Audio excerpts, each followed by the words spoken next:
Hi, I'm Beverly Harzog, host of Your Personal Economy.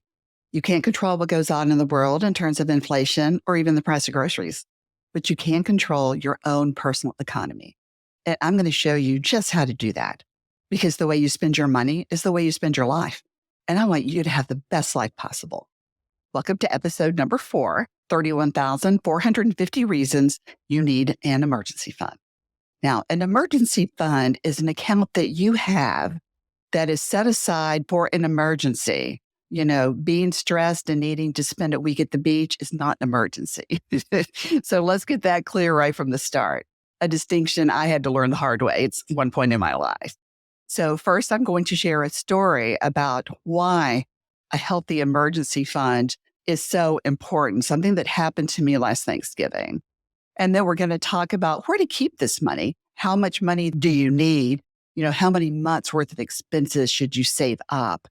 And most importantly, how in the world do you save this money if you're having trouble with your cash flow at the moment?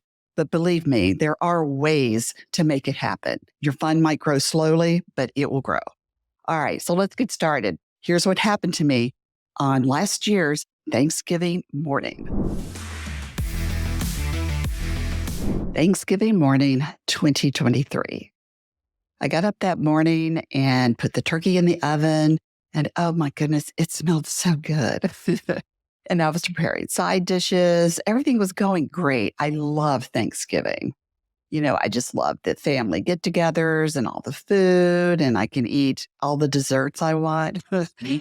So about 10:30 in the morning, I hear some cursing. You know, I hear my husband cursing downstairs somewhere. So I walk over and I go, what's happening? And he said, oh, toilet is stopped up.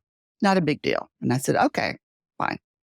All right. So fast forward about 30 minutes and I hear louder cursing.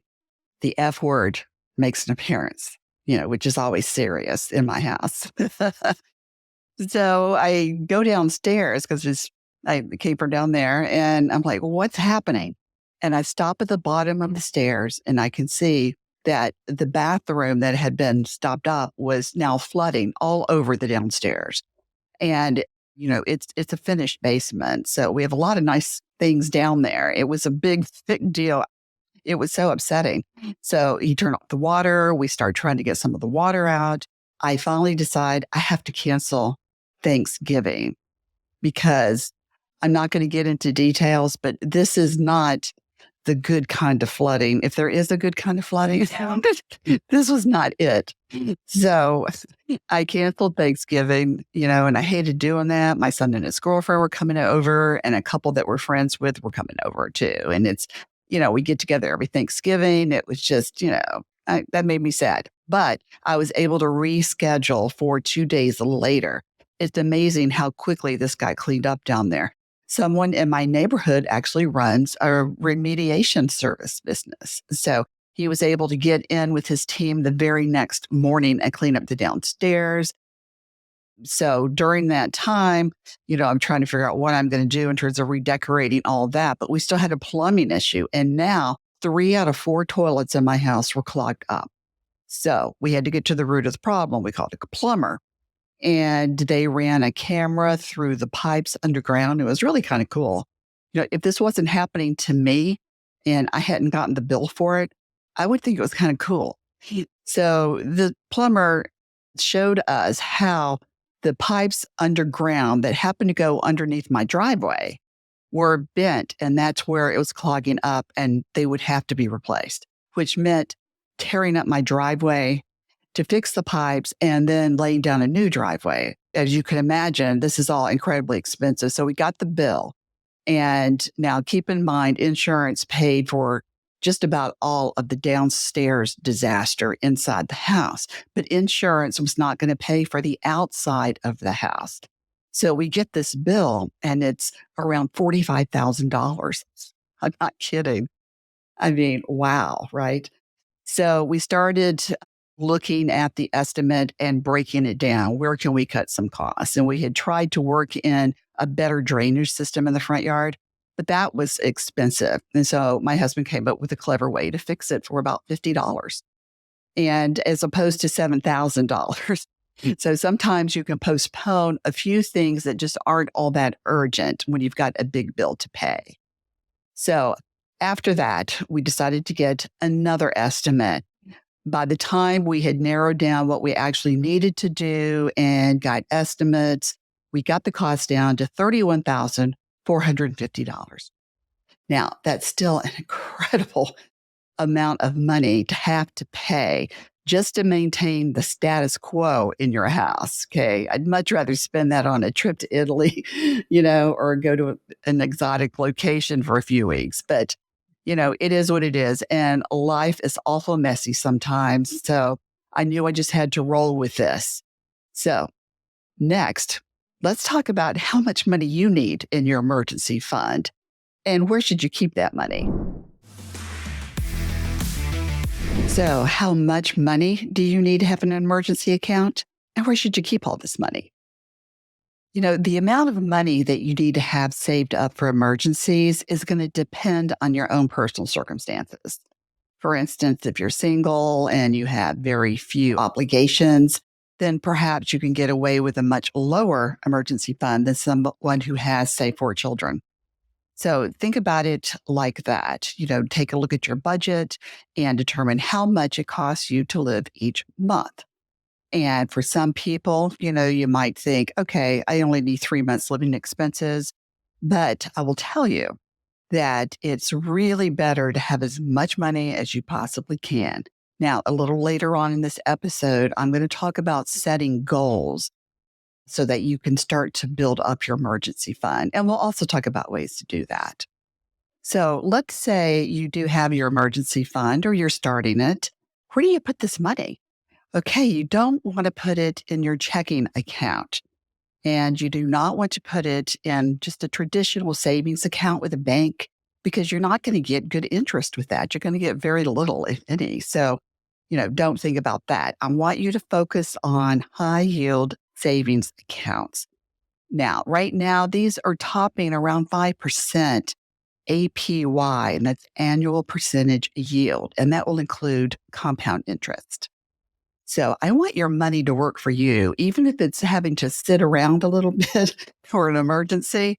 I still want you to earn money from that. So focus on where to put your cash so that it actually can work for you. And money market accounts are also good. I have my money kind of spread out. I like you to have diverse options when it comes to cash. So I do use a high yield savings account and a money market account. So you do what's best for you, but look at all of these options. And before you choose an account, do some research so you know exactly what the APY is and so that you know if there's any sort of minimum deposit. Now, if you're just starting out, it's fine just to use that traditional bank account. Be sure you label it, but I do want you to focus on the future. And as this grows, you want to be sure that you're making interest on it. All right. So how in the world do you save the money for this? There is a way. I know times are tough for many of you. Prices are still high, and that can really wreak havoc on your cash flow. But here's what I want you to do. First, all we're going to do is set a goal. I want you to set a short-term goal and a long-term goal.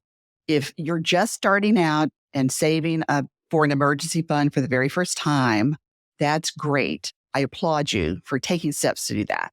But we're going to start off real simple. Okay. I want you to add up your expenses and see how much you have to spend per month to survive. Okay. This is not going to include, manicures and going to the movies twice over the weekend, things like that. It's just going to be what expenses do you have to survive? Your rent, your mortgage, your car payments, student loan payments, things like that. Okay. So add it all up and see how much you need to have an account to cover 1 month. And once you do that, your next target is 3 to 6 months. After that, 6 to 9 months, and then 9 to 12 months. I have a 12-month emergency fund. And I do that because I know life is very unpredictable. It took me a long time to get to that point. All right. You have to save for a while. And I also make decisions like if I had gotten, a bonus or some sort of financial windfall, I would put that in my emergency fund. Okay, I'll confess, I would keep some of it for a treat, but the majority I would put in my emergency fund. So it takes a little discipline there as well. But once you set your goal, you are ready to start. Look at your budget and look at all of the expenses that really aren't necessary. Okay, things like, getting a pedicure every 2 weeks, going to the beach every, 6 months. Just things that are extra, nice to have things, a nice car, whatever it is that's important to you. Okay. And I want you to look at maybe downsizing some of this. I'm not telling you to give up everything you love, but in order to find extra money in your budget, I recommend downsizing an expense. Let's say you're spending, $4 or $5 a day on a latte. And I believe in keeping your latte if you love your latte. Okay. But maybe you cut that back, maybe you cut that in half, maybe 3 or 4 days a week you do that. And all that extra money goes into your emergency fund. Let's say you belong to an expensive health club. This is something I did many years ago. I was wasting so much money on this health club. I downsized that expense when I was trying to get out of debt. And so I started going to a local gym to take aerobics classes, and I saved so much money every month by doing that. And I put that money, at the time, towards my debt.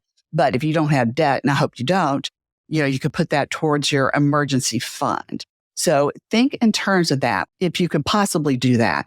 Now, can you get a side hustle if you need to get yourself into a comfortable place? Because I'm telling you, when you have a comfortable emergency fund, your outlook on life is completely different, okay? Because you're not worried about losing that job. You have more confidence at work, okay? If you're an entrepreneur, you have more confidence to take risk because you've got that fund backing you up. So think about that. Think about different ways that you can make just a little more money, and it might be that you need to go out and get a new job and ask for a raise, Sometimes you can ask for a raise where you currently work, but sometimes you have to go outside of your employment that you have right now to actually get your worth. And I've done that too. So you can get creative on that, but find a way, and slowly but surely, you will develop a really healthy emergency fund and you will sleep so much better at night. Thanks so much for joining me for episode number 4. 31,450 reasons you need an emergency fund. Life is unpredictable, and an emergency fund is a great safety net for you to have. All right, coming up next, episode number 5, Anatomy of a $50,000 Amazon Scam. I interview personal finance columnist for The Cut, Charlotte Coles, and she tells her horrifying story about how she lost $50,000 from what started as just a seemingly innocent phone call from Amazon. You don't want to miss this. The more you learn about fraud, the more you can protect yourself. So check it out.